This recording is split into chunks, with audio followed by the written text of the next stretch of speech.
Hello, my name is Nduka Njoku. I'm your lecturer for PUL 445 Law of Evidence 1. Today, we are going to look at another important topic in the Law of Evidence 1, and that topic is presumption. We are going to look at the nature of presumptions and also look at the various types of presumptions, such as presumptions of facts and presumptions of law. We will also look at reportable and irreportable presumptions. We look at the differences between these various types of presumptions. I believe that at the end of today's lecture, you will enjoy the topic.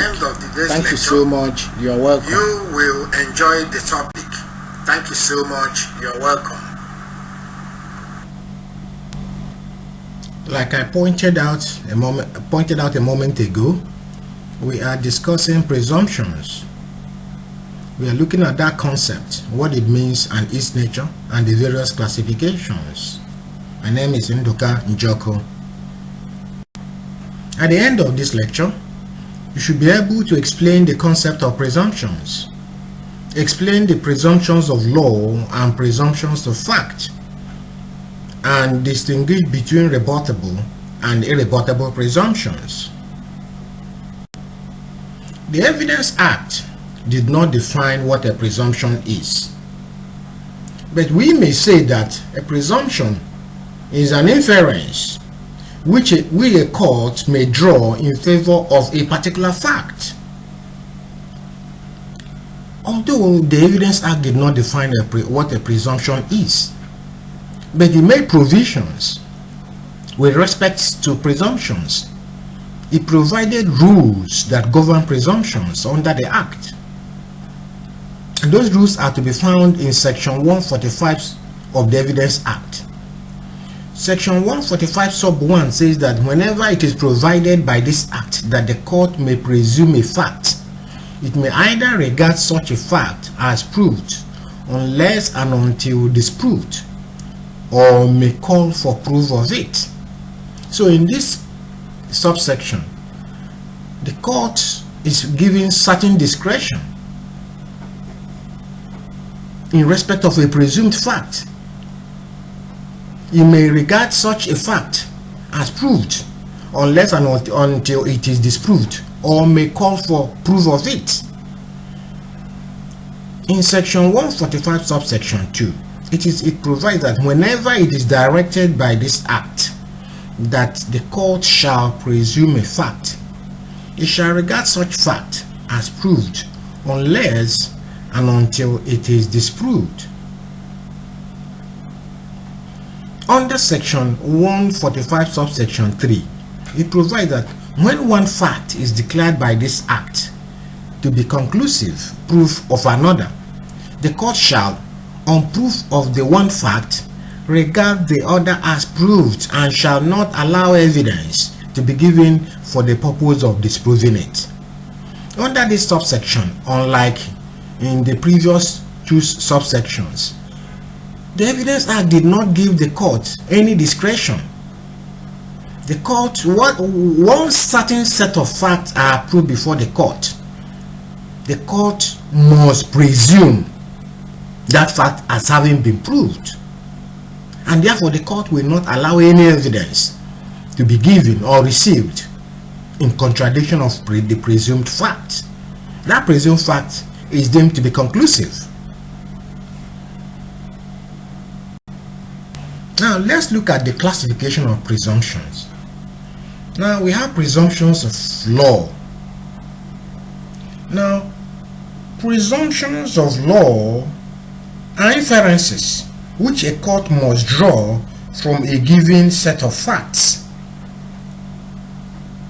Such inferences are usually stipulated by the law. Presumptions of law are actually a matter of law. They are a matter of law because it is the law that makes provisions for them. The law provides for it, unlike in presumptions of fact, which are based on the logic of facts.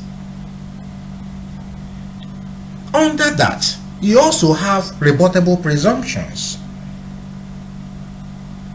Now, in rebuttable presumptions, the court can receive evidence to contradict a presumed fact. In other words, the presumed fact only holds sway, continues to be regarded as a presumed fact until the contrary is shown. So once the contrary is shown, the presumed fact is displaced. That is why it is regarded as a reportable presumption.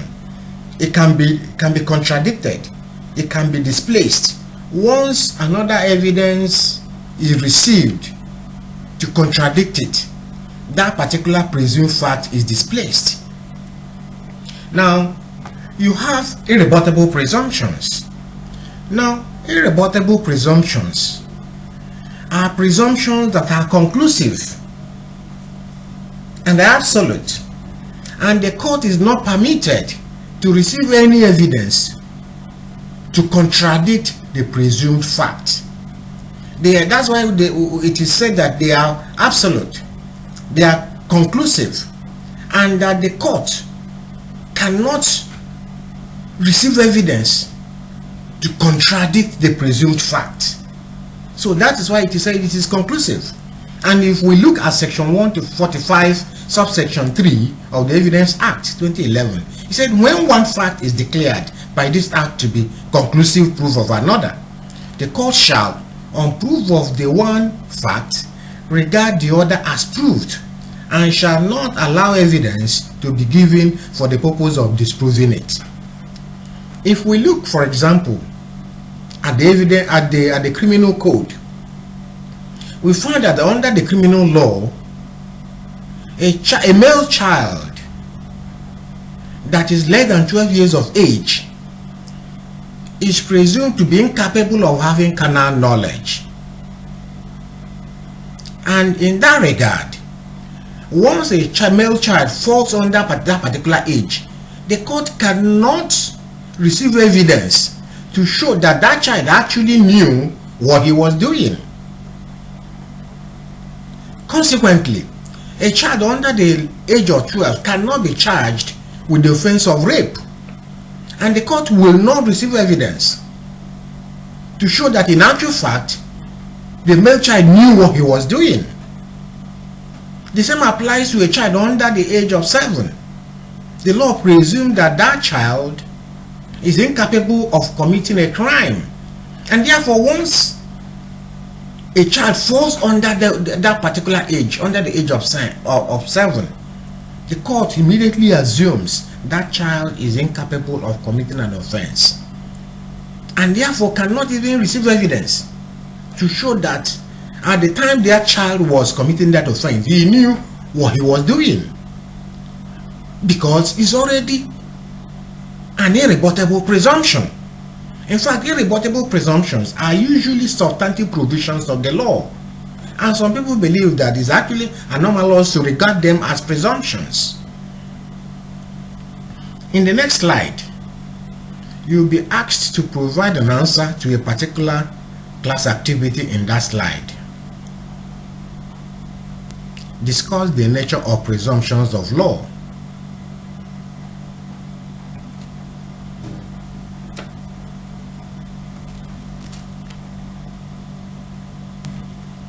Let us look at presumptions of fact. What are presumptions of fact? If we look at section 145 subsection 1 of the Evidence Act 2011, which we referred to earlier, it said whenever it is provided by this act that the court may presume a fact, it may either regard such a fact as proved unless and until it is disproved, or may call for proof of it. While presumptions of law are provisions of the law and stipulated by the law, presumptions of fact are inferences which the court draws from a particular set of facts.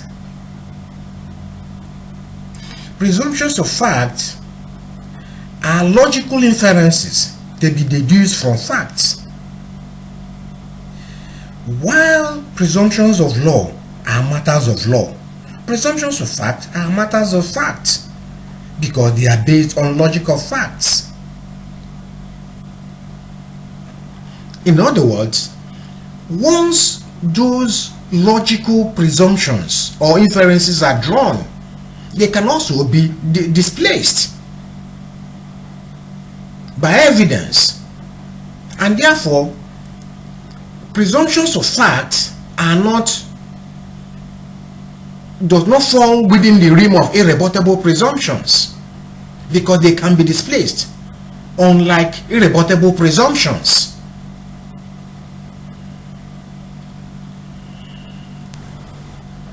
Let us look at this class of activity. It says discuss presumptions of fact.